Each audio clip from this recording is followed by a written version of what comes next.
Sometimes a single moment of mercy can loosen the hinges of an entire fate. And on a quiet afternoon in a forgotten corner of the city, such a moment took root before anyone realized what it would become. The last light of day spilled through the dusty windows of a modest sandwich shop, its wooden tables bathed in warm gold. Into this small, unassuming place stepped Lena, a slender young woman holding the hand of her 5-year-old daughter. Suri. The November cold clung to their clothes as they crossed the threshold, both weary from too many hungry days. Suri's second-hand pink dress tilted with every small step, and though she tried to smile, her stomach had been empty since morning. Lena approached the counter with hesitation, coins trembling in her palm as she asked quietly for a single slice of bread. The shopkeeper tried to soften the refusal, explaining they sold only full sandwiches. Embarrassment flushed through her. 87 cents. Everything she had was not enough to buy even a scrap. Before she could turn away, a calm voice drifted from a corner table. "Sit down. Eat first." The man who spoke looked up, his gray suit rumpled from long hours, his tie loosened. He had an aura of quiet steadiness, the kind that belonged to people who understood hardship without needing to announce it. His name, he later offered, was Dorian. Lena tried to decline, but Suri's hopeful eyes undid her resistance. Dorian invited them to his table, and soon warm soup and fresh bread arrived before them. Suri ate quickly, joy brightening her small face. Lena's heart tightened with gratitude and the unfamiliar ache of being acknowledged rather than dismissed.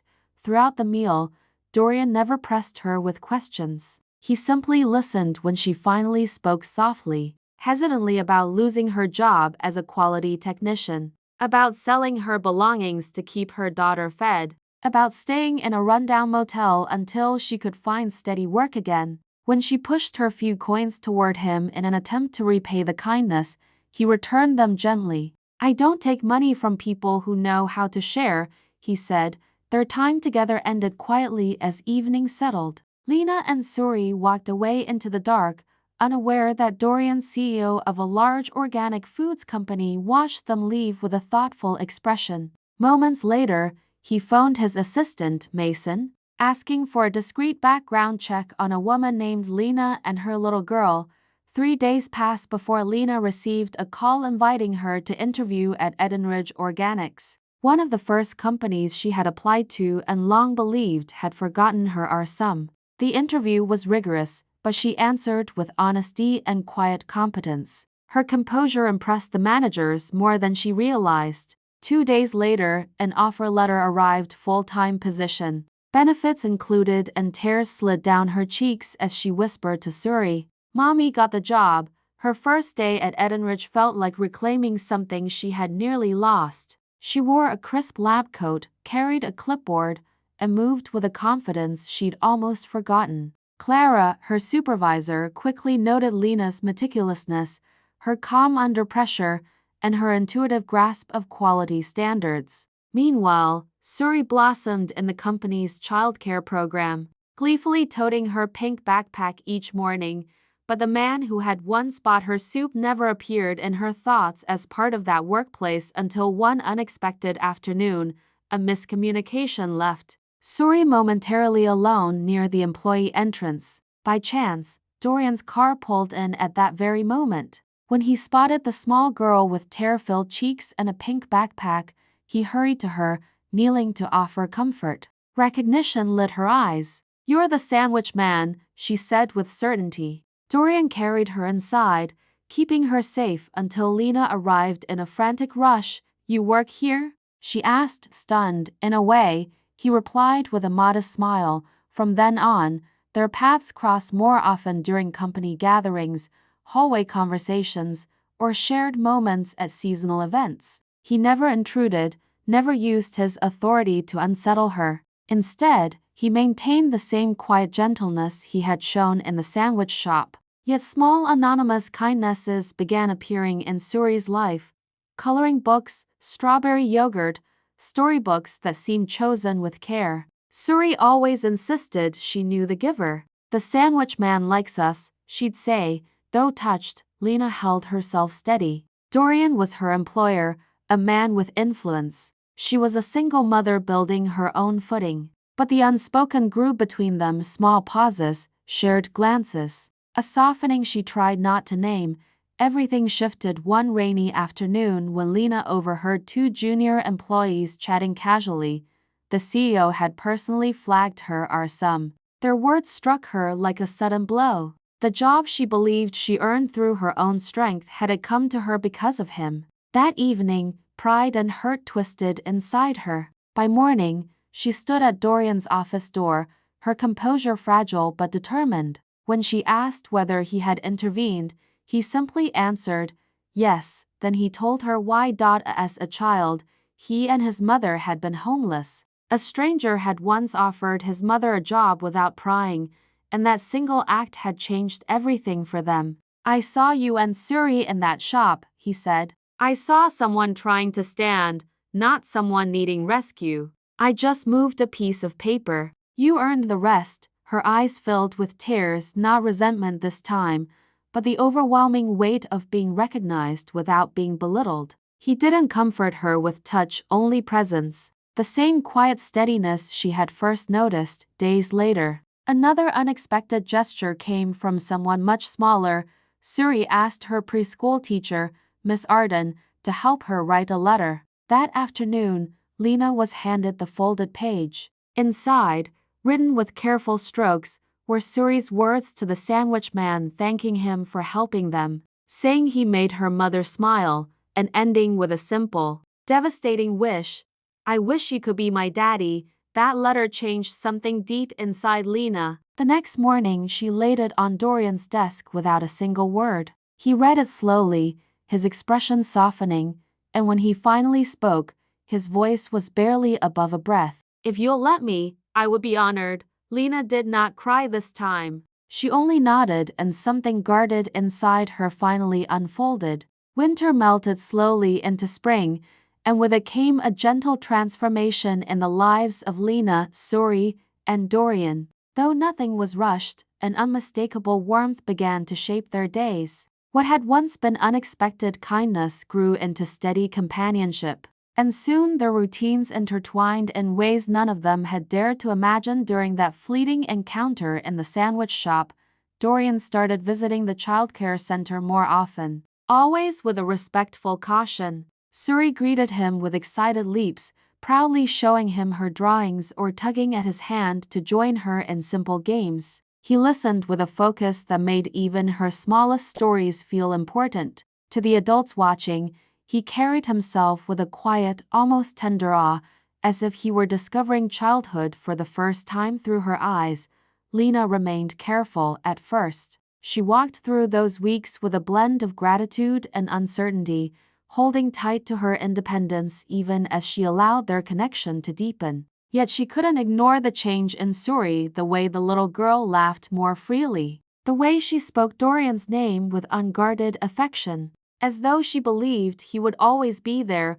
One Saturday, after a long morning shift, Lena found Dorian in the company garden with Suri perched on his shoulders. They were watching butterflies flit between rows of herbs. A wind lifted the scent of rosemary and mint around them, and Suri giggled, swaying gently as she clung to his hair. For a moment, Lena simply watched them, struck by how easily they fit together.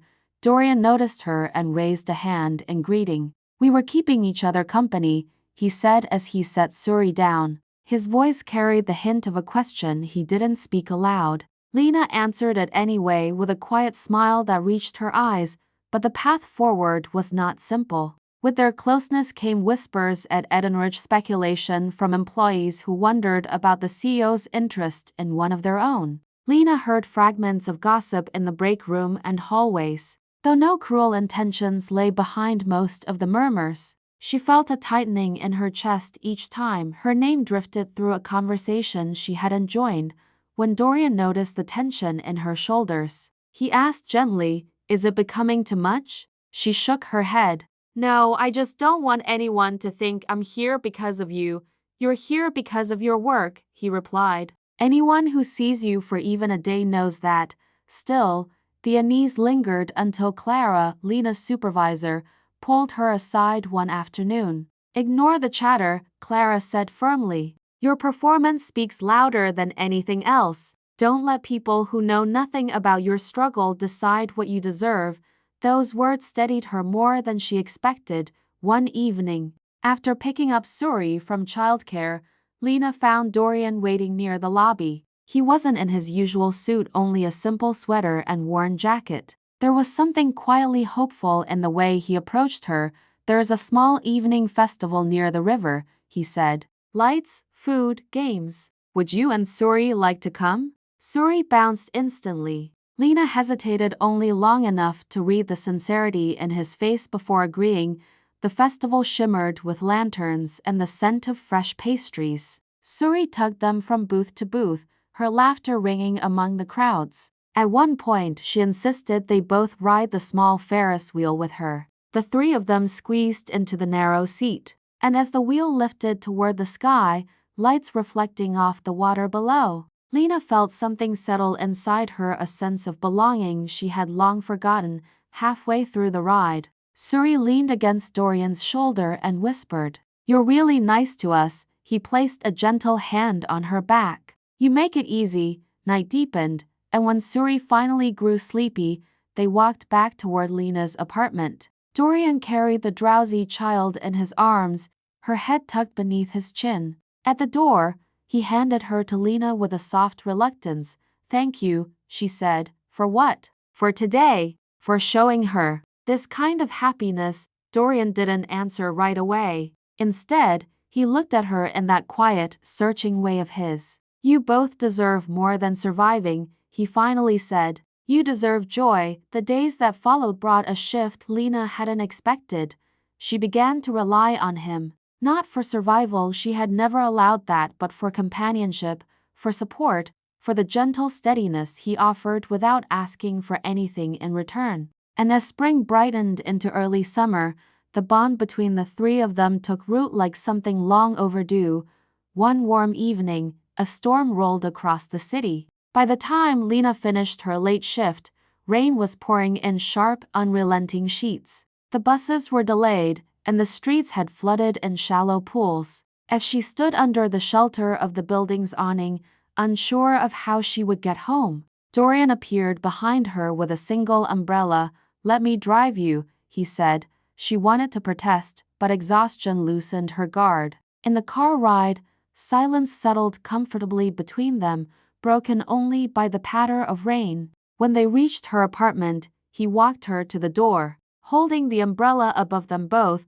Before she could thank him, lightning flashed, and Suri, frightened inside the apartment, flung open the door and ran into his arms. He lifted her instinctively, offering comfort without hesitation. It was in that moment, Suri clinging to him, her small hands gripping his collar, that Lena saw the truth she had been circling for months. He was no longer the stranger from the sandwich shop. He had become something far larger in their lives. When the storm softened, Dorian finally set Suri down. Lena walked him back to the hallway, her heart steady for the first time in years. "I want you in her life," she said quietly. Then, after a breath, and in mine, emotion flickered across his face. Relief, gratitude, something deeper. "Then I'm not going anywhere," he replied.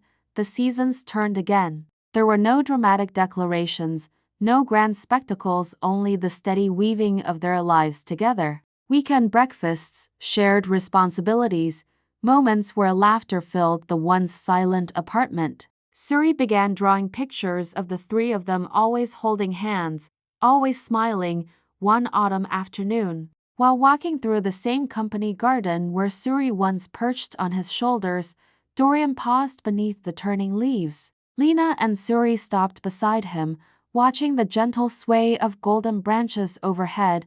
"I've been thinking about something," he said softly. "About our future. All three of us." Lena felt Suri slip her small hand into hers, and she realized how naturally the gesture fit. Dorian let out a slow breath, as though releasing years of solitary weight. "If you would allow it," he said, "I'd like to build a home with you. A real one." There were no tears this time, only a quiet, certain yes in the way Lena stepped forward and rested her hand against his. Suri wrapped her arms around both of them, smiling as though she had known this ending all along, and so a chance encounter, a single act of compassion in a dim sandwich shop, grew into a life none of them could have predicted, one shaped by kindness, steadiness, and the simple bravery of choosing each other.